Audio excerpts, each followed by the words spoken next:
BCS menilai bahwa hubungan Korut dan Hamas mencakup perdagangan senjata, taktik, doktrin, dan pelatihan militer. Pihaknya pun menyimpulkan bahwa Korut berkontribusi pada Hamas dalam mempersiapkan serangan skala besar dengan menggunakan taktik berbeda dari yang digunakan di medan perang sebelumnya. Hamas sebelumnya menggunakan taktik yang berpusat pada serangan tabrak lari dan terlibat dalam konflik skala kecil dan serangan roket. Namun selama akhir pekan lalu, Hamas melancarkan serangan tak terduga. Militan Palestina itu meluncurkan sejumlah besar roket untuk mengalahkan sistem pertahanan rudal Iron Dome Israel. Selain itu, Hamas melakukan serangan drone yang mengakibatkan hancurnya berbagai sistem pengawasan, komunikasi, dan pengendalian kelancaran di sepanjang perbatasan. Mereka juga melakukan infiltrasi multi-front dan melakukan serangan melintasi laut, darat, dan udara. Sebelumnya, mantan Duta Besar atau Dubes Israel untuk Korea Selatan, Aktivator, menyebut bahwa Korut mengirim senjata ke Hamas untuk melawan Israel. Diduga senjata-senjata milik Korut sudah berada di Iran dalam waktu yang lama.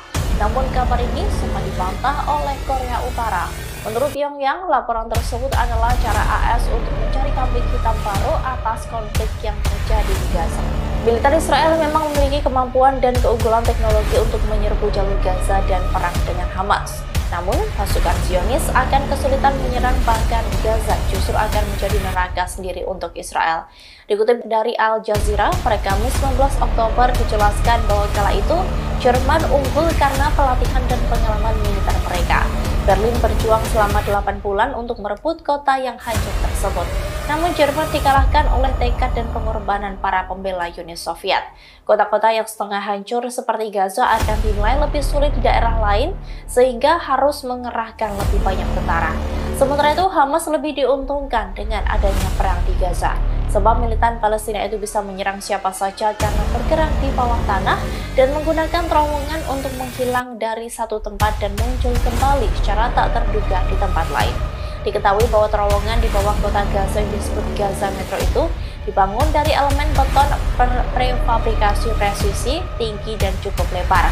Sistem terowongan ini juga dilengkapi kabel untuk listrik dan komunikasi. Mantan Presiden Amerika Serikat Donald Trump menyatakan rencananya terkait kunjungan ke Israel.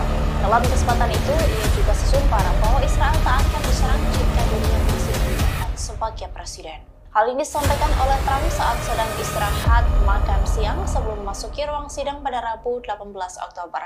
Diketahui bahwa Trump kini sedang digugat karena kasus menggelembungkan kekayaan bersihnya untuk mendapatkan persyaratan pinjaman yang lebih menguntungkan. Sementara itu, sebelumnya ia sempat menyalahkan pejabat Israel dan pemerintah Amerika Serikat. Hal itu karena keduanya mengungkap kelemahan Israel yang menurutnya memicu serangan Hizbullah. Ia pun berharap Hizbullah tidak menyerang dari utara yang menjadi titik paling rentan di Israel. Menurut Trump, pasukan dari Lebanon itu sangat cerdas dan sulit dikalahkan. Ia juga mengatakan bahwa seorang pejabat pertahanan Israel melakukan kesalahan yang sama dengan mengatakan hal tersebut di televisi. Diketahui bahwa Hizbullah dan Israel kini terlibat perang sengit di perbatasan Lebanon. Keduanya saling menembakkan rudal dan meluncurkan pos militer musuh. Perang keduanya imbas dari adanya serangan Hamas ke Israel pada 7 Oktober lalu, di mana Hizbullah memberikan dukungannya pada Hamas untuk menyerang. Hal ini disampaikan oleh militer Korea Selatan dalam menyampaikan evaluasi sementara mengenai perang yang berlangsung antara Israel dan Hamas pada Selasa 17 Oktober. Mereka menilai bahwa hubungan langsung dan tak langsung antara Hamas dan Korut yang mencakup berbagai aspek, diantaranya perdagangan senjata, taktik, doktrin, dan pelatihan. Militer Korsel juga menyimpulkan bahwa Korut ikut andil pada Hamas dalam mempersiapkan serangan skala besar dengan menggunakan taktik yang berbeda dari sebelumnya. Hal itu terlihat dari taktik yang digunakan Hamas dalam menyerang Israel, di mana cara berperang itu dianggap mirip dengan yang digunakan oleh Korut. Hamas sebelumnya menggunakan taktik yang berpusat pada serangan tabrak lari dan terlibat dalam konflik skala kecil dan serangan roket. Namun selama akhir pekan lalu, Hamas melancarkan serangan tak terduga. Militan Palestina itu meluncurkan sejumlah besar roket untuk mengalahkan sistem pertahanan rudal Iron Dome Israel. Sebelumnya, Korut juga disebut mengirim senjata ke Hamas untuk melawan Israel. Diduga senjata-senjata milik Korut sudah berada di Iran dalam waktu yang lama. Namun kabar ini sempat dibantah oleh Hizbullah, pasukan dari Lebanon. Hizbullah pun dianggap merupakan pasukan kuat, bahkan diklaim memiliki kemampuan 10 kali lipat dari Hamas. Hal itu diungkapkan oleh pejabat Israel pada Kamis 19 Oktober. Mereka mengatakan bahwa Amerika Serikat memperingatkan Israel untuk berhati-hati dalam menanggapi serangan Hizbullah. Sebab jika pasukan Israel melakukan kesalahan, maka hal itu dapat memicu perang yang lebih besar.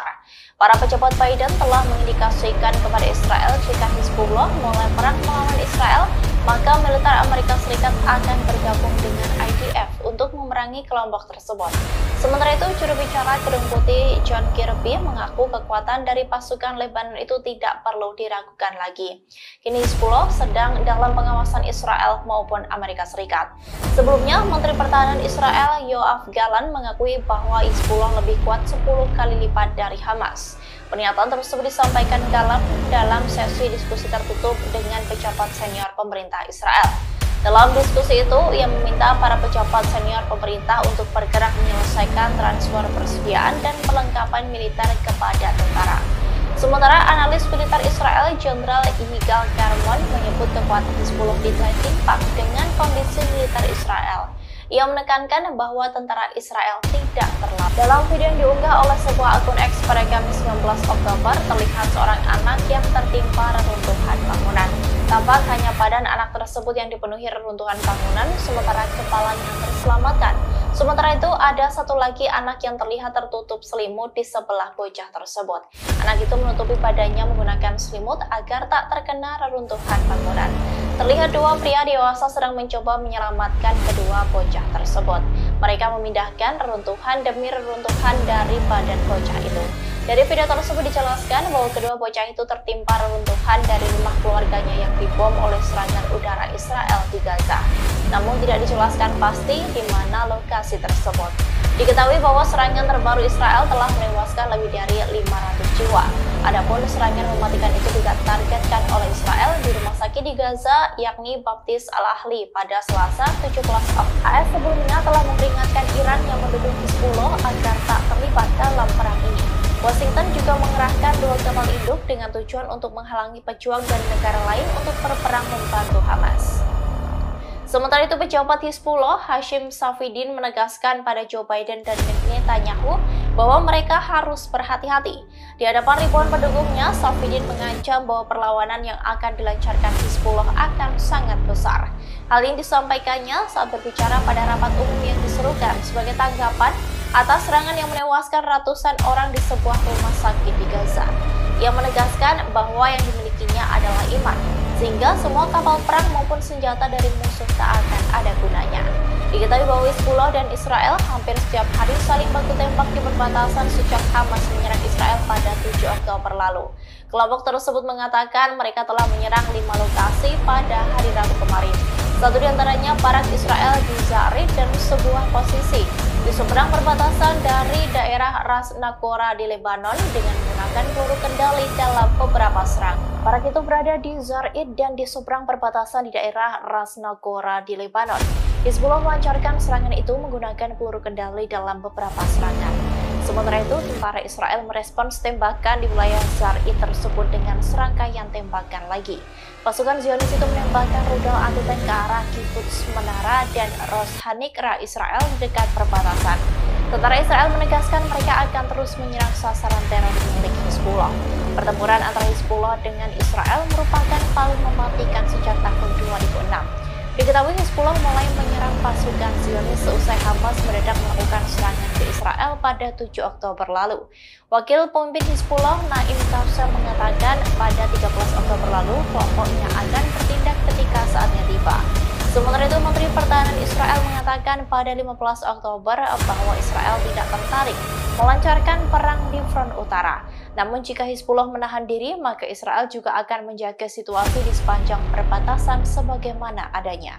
Dalam video yang dirilis pada Kamis 19 Oktober itu memperlihatkan kemampuan militer Hizbullah. Pasukan dari Lebanon itu menyerang tank Israel dengan sangat presisi melintasi perbatasan. Hizbullah mengatakan bahwa pasukan mereka menyerang situs Israel di seberang perbatasan Lebanon, di antaranya posisi maritim Israel dengan amunisi terpadu. Hizbullah mengeluarkan pernyataan pada hari Rabu yang mengungkapkan bahwa pejuang perlawanan Islam menargetkan kumpulan tentara Israel serta sistem radar di selatan pemukiman menara. Kelompok Syuhada Muhammad Tohan dan Ahmad Kassas menyerang Rabu 18 Oktober sore. Pasukan itu menyerang kumpulan tentara Israel dan sistem pengawasan serta pengintaian di Bukit Al-Tahyat Selatan Al-Menara dengan menggunakan peluru kendali. Atas serangan itu menyebabkan beberapa korban termasuk korban jiwa dan luka-luka. Dalam serangan sebelumnya, Hizbullah mengatakan kelompok syuhada Ibrahim Habib Debek dan Ali Adnan Skir menyeberang lokasi di Jal Al-Alam dan Barak Zariyat. Mereka juga mengincar posisi maritim yang terletak di seberang Ras Al-Naqora dengan peluru kendali dan persenjataan lain yang sesuai. Pada hari sebelumnya, Hizbullah juga menargetkan tank Merkava Israel di situs militer Al-Arahim. Tampak dalam video berdurasi 59 detik itu menyoroti kemampuan Hizbullah menyerang tank Israel dengan sangat presisi. Dalam video ditunjukkan pasukan Lebanon itu menyerang posisi maritim dan situs-situs Israel. Video itu memperlihatkan saat Hizbullah menyerang kumpulan tentara Israel dan sistem radar di selatan pemukiman Menara pada Rabu kemarin. Dalam penyerangan itu menyebabkan beberapa korban termasuk korban jiwa dan luka-luka. Selain itu, ada pula video yang merekam saat Hizbullah menyerang Barak Zariyat dan posisi maritim yang terletak di seberang Ras Al-Naqora. Kemudian terdapat pula rekaman di mana Hizbullah menyerang tank Merkava Israel di situs militer Al-Rahim. Dalam video memperlihatkan bahwa tank itu langsung terkena sasaran dan menyebabkan kematian serta cedera di antara awaknya. Pasukan Lebanon itu juga menyerang kendaraan militer Israel di lokasi Metula. Kabar ini pun dikonfirmasi oleh pasukan Israel dengan menyebut Hizbullah meluncurkan rudal anti-tank ke pemukiman Metula. Serangan itu pun mengakibatkan 3